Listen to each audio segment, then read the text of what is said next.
Ahoj, ahoj, ahoj, babi.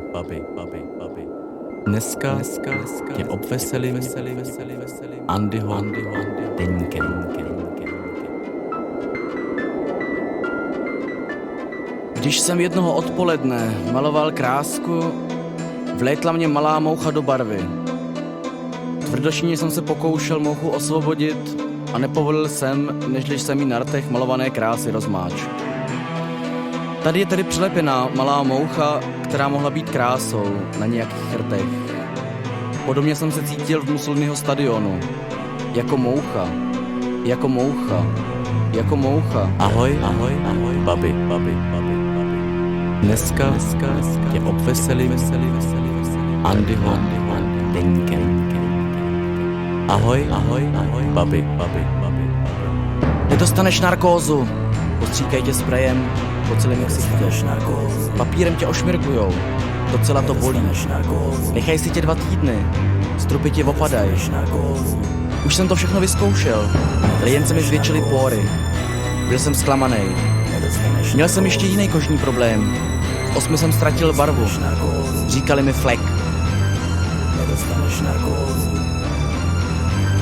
Ahoj, babi.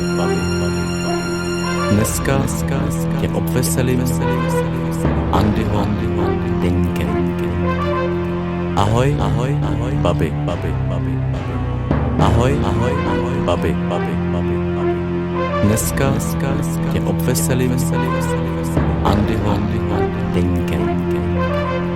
Ahoj, babi.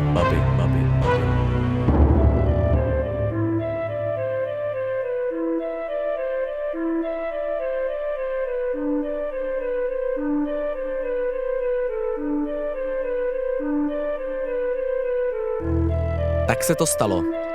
Fascinovala mě holka s flekatou kůží. Šel jsem za ní.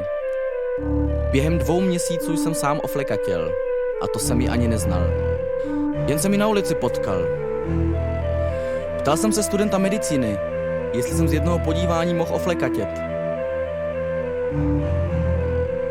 Nic mi na to neřekl. Ahoj, babi. Dneska tě obveselím Andyho deníkem. Ahoj, babi. Ahoj, babi. Dneska tě obveselím Andyho deníkem. Ahoj, babi.